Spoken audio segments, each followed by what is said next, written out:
ప్రేమ యందు నిలిచి ఉంటున్నావా? ప్రేమ యందు నిలిచి ఉంటున్నావా? అక్కడ ప్రేమ అంటే ఏంటి? ఆయనే ప్రేమ స్వరూపి అయి ఉన్నాడు. ముందు నువ్వు ఆయన యందు నిలిచి ఉంటే ఆయన నీ యందు నిలిచి ఉంటాడు.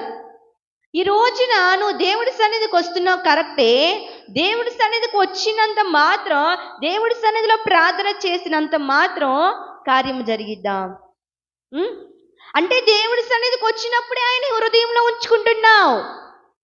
దేవుడి సన్నిధి విడిచిన తర్వాత ఆయన హృదయంలో ఉండట్లా. అక్కడ ఏమనుంది? నువ్వు ప్రేమ యందు నిలిచి ఉంటే ఆయన నీ యందు నిలిచి ఉంటాడు. అది అప్పుడప్పుడా? ఒక శుక్రవారం మాత్రమేనా? ఒక ఆదివారం మాత్రం? ఒక క్రిస్మస్కా? రేపు వచ్చి న్యూ ఇయర్కా? ఎప్పుడు?